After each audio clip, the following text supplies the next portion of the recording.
Hey guys, how you doing? Welcome to Plant Spot. This is where we talk about one plant, and today's feature is this Alocasia black velvet. So if you like this type of content, stick around.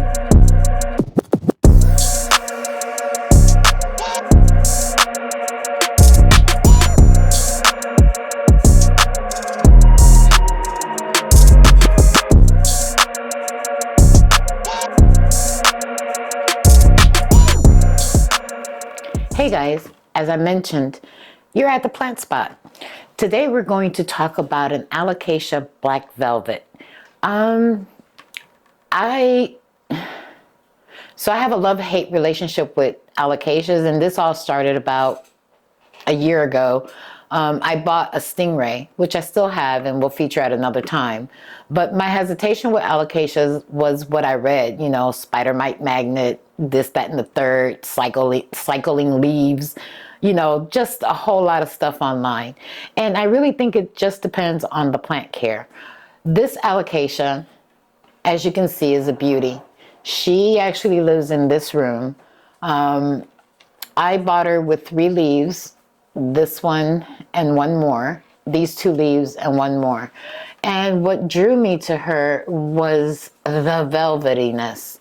Look at these leaves, and they're thick, they're leathery. I bought this one purely for the look of it. Didn't know anything about it. I just thought it was so pretty. She hasn't been that difficult, and she is not doing that cycle thing that I read about where, every time she gets a new leaf, the old leaf dies off. As you can see, these are her older leaves, and they're hanging on, they're hanging. That's why she's on this pedestal like this. But for the most part, she's been fairly easy to care for. I don't let her dry out all the way. She's still in the pot that she came in. Let me pick her up so you can see. See, she's still in this little pot. Thinking maybe towards the end of the season or just before the end of the season, I might try to repot her, but I don't want to scare her because she's doing so well. What drew me to her is just the color. Look at the strikingness of these veins, against the velvety green. And then if I turn her around, look at the backside of the leaf. So there's visual interest no matter which way she's facing. They feel almost corrugated. When you look at the leaf, you can see the patterns within the leaf.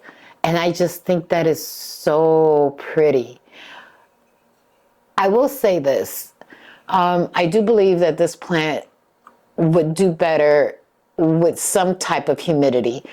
She doesn't get direct humidity. She lives in this room, and the humidity levels in here without the humidifier are about, like today it's 63% humidity in here, and the humidifier is not going. But I think if this is something that you're interested in, having it clustered amongst other plants so that they can create their own ambient humidity might be a good idea. Another thing that I would recommend with this particular plant is that they can be prone to pest. I've been fortunate, knock on wood, where I have not had any, but I do inspect this plant every time I water her. I look at the back of the leaves, the undersides, to make sure I'm not seeing anything. I check the velvet, to make sure I'm not seeing anything. The last thing I need is a pest infestation in this particular room. But if you like this velvety look and you want to try something that's not very expensive, because I believe you can find these now in the big box stores, and if not, I know for a fact that Pikes has them in a very smaller size, but they don't grow real fast, but they grow fairly well. I don't think you would be disappointed. This is a plant to look into. And what's not to like? Look at these leaves. They're beautiful. Look at the backside. As they get older, I know I'm rambling a little bit, but the newer leaves display this purplish hue on the back.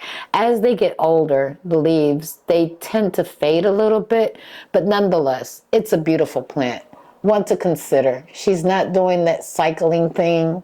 She's growing fairly well. Again, ambient humidity in this room.